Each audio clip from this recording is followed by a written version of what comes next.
In the Scottish Highlands, Jimmy is watching TV with his sisters and cousins. Suddenly a siren starts to ring outside and the aunt closes the door while telling the children not to move. The kids get scared because they can hear chaos around the house. Jimmy goes to the door and calls his father, only for the door to start shaking.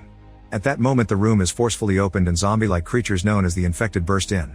They attack the girls, quickly devouring them without noticing Jimmy behind the door. He uses the chance to run away and has to watch his mother being eaten in another room. As he runs around the house, he keeps seeing all his relatives slowly transforming into infected, but luckily he manages to leave the building.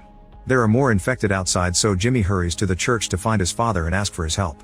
However, the priest doesn't think the infected are a bad thing. In fact, he thinks they've been saved because in his eyes, this is Judgment Day. He gives Jimmy his gold cross and asks him to have faith.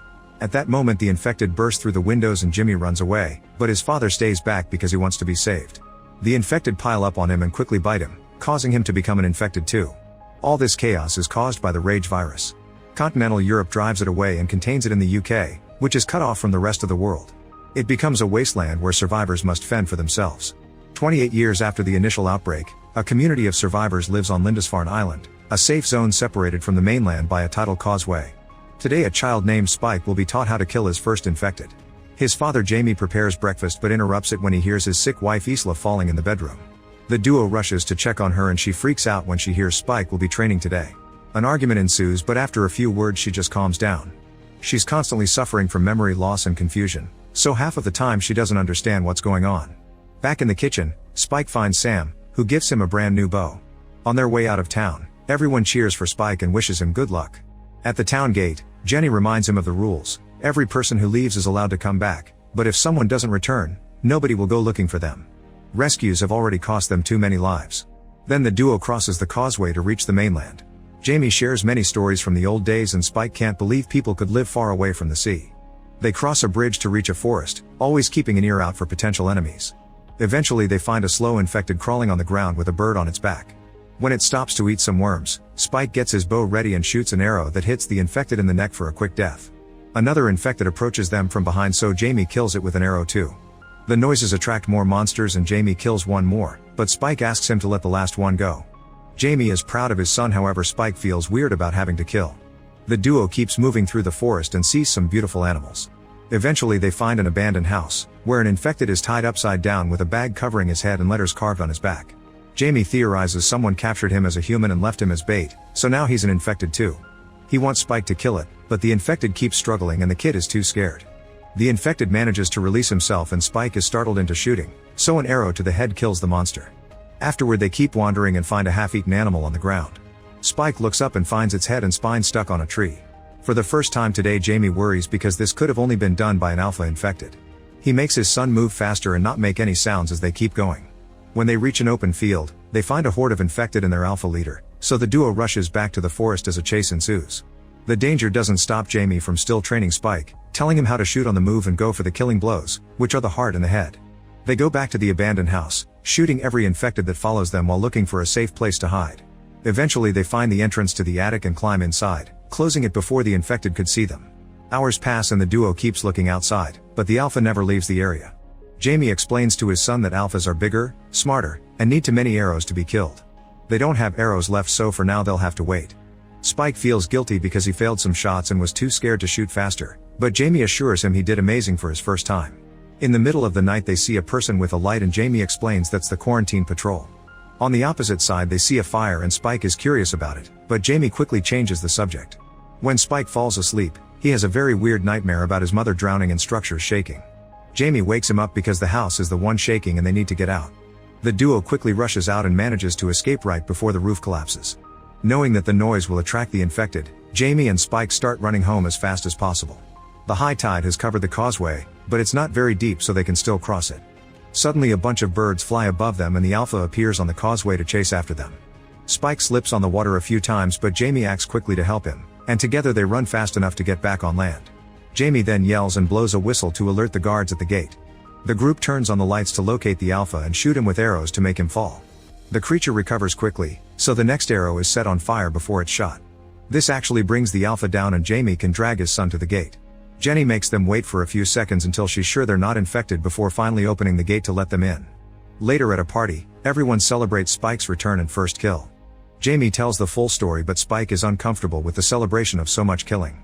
The crowd lifts Spike on a chair and he's allowed to drink. Eventually Spike is too overwhelmed and rushes outside to throw up.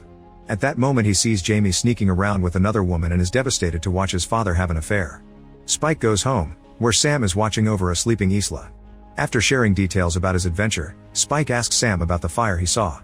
Sam thinks that was Dr. Kelson and says that Jamie refused to talk about him for a reason, but he doesn't explain further.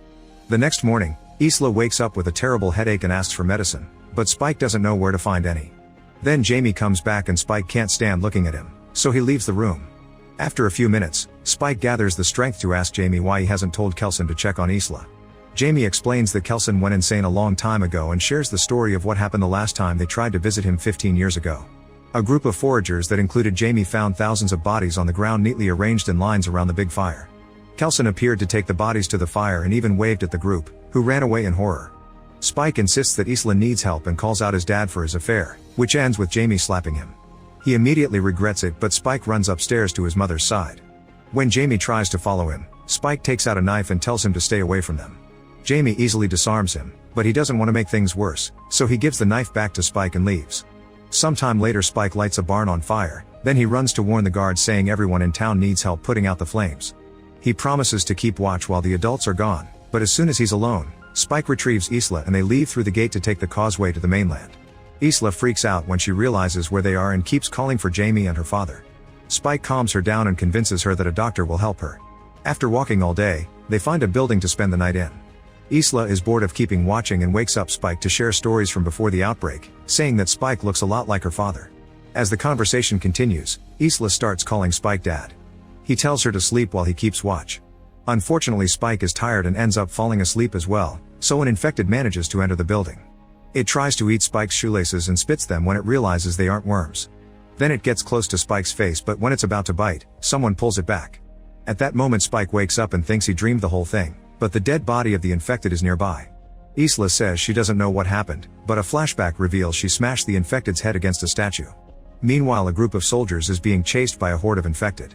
They try to shoot as many creatures as possible, but many of the soldiers are wounded and they don't have many bullets left. Soon the infected catch up to them and start biting them, causing them to transform too.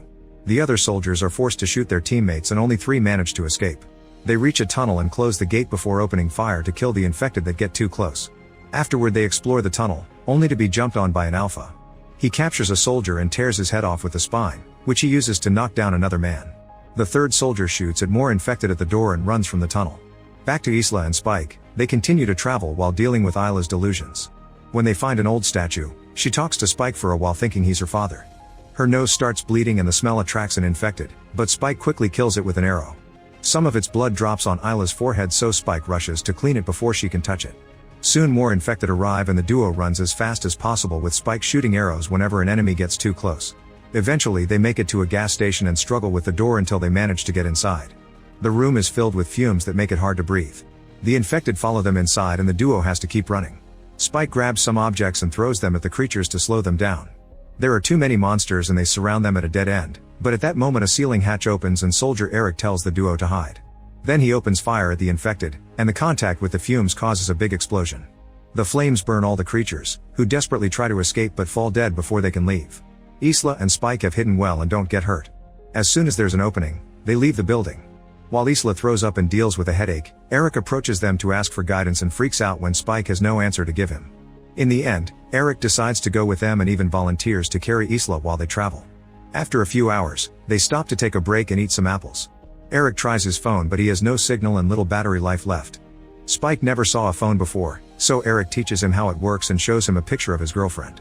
Since Spike never saw plastic surgery either, he thinks the woman looks weird. At that moment the battery runs out and Eric throws the phone away.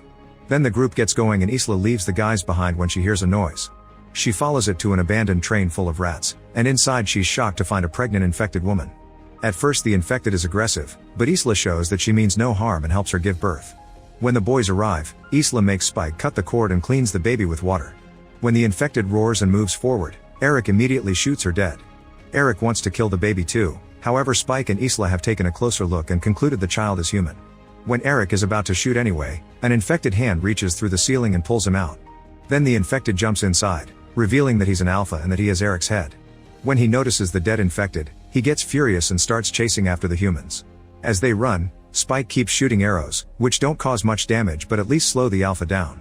Soon Spike, Isla, and the baby manage to get off the train and the Alpha does the same to continue the chase. However, Dr. Kelson arrives and knocks him out with a sedative dart. Afterward, Kelson introduces himself, explaining he keeps his body covered in iodine because it protects him from the virus. He takes Eric's head as he calls the Alpha Samson, and says he's lived in the area for 3 years, but usually Kelson keeps his distance. Spike asks the doctor to help his mom and Kelson agrees to take them to his bone temple, which is a shrine-like place that he's created to remember the dead. Thousands of bones have been tied into pillars and skulls have been piled to make a tower. Kelson has used both humans and infected because he thinks they're very similar. Eric's head is thrown in the fire and once all the flesh has been burned off, Kelson washes the skull and asks Spike to add it to the tower. Afterward, Kelson hears the story of the baby and concludes the placenta protected her from the infection. He runs a variety of tests on Isla and determines that she has terminal cancer. While Isla cries, Spike freaks out because he doesn't understand that he can't just steal some medicine to cure her. Isla comforts her son and admits she had been suspicious of cancer for a while, but she hadn't been sure. Keeping Spike's eyes away, Isla makes a gesture for Kelson to show her consent for mercy. Kelson teaches him about the concepts of memento mori and memento amoris, which means everyone must remember to die in love at the right time. Isla puts the baby in Spike's arms before following Kelson to the forest where he puts her out of her misery. Spike thinks about all the happy memories with his mother until Kelson comes back with Isla's clean skull. After handing the baby to the doctor, Spike climbs up the tower and puts Isla's skull at the very top as the sun rises. In the morning, Samson appears running on the field, so Kelson pushes the kids into a secret pit he's built for protection. Samson finds them and roars at them as he tries to remove the lid, but he can't and gives up. The group thinks they're safe, however Samson comes back by breaking through the wood and grabs Kelson, shaking him around before starting to choke him. Spike gets one of the doctor's sedative needles and injects Samson's arm, which instantly puts him to sleep and saves Kelson. Afterward, Spike makes his way back to town with the baby in a basket. He names her Isla and leaves her with a note outside the gate for Jenny to find. The note is taken to Jamie, who reads it to learn that Spike is gone and doesn't want to be found. The letter also clarifies that Kelson isn't crazy and the baby is clean. A desperate Jamie runs out of town to find his son, however the tide is too high and he can't go far. 28 days later, Spike is wandering around the mainland and surviving on the animals he hunts. When an infected tries to approach him, he easily kills it with one shot. There are more creatures coming, so Spike has to run away. The road is blocked by a big rock wall, but luckily only one infected finds him there and Spike kills it too. Suddenly someone makes a noise of surprise and Spike turns around to discover an older Jimmy, who is still wearing his father's cross. Jimmy is impressed by Spike's skill and reveals he has his own team. There are more infected coming, so the group jumps off the wall and fights together to bring down all the creatures in a matter of minutes. They laugh while doing it because they enjoy brutally killing like this. Jimmy celebrates the victory with a cheer and tells Spike that they should be friends. Like, comment, share, and subscribe. Thanks for watching. See you on my next video.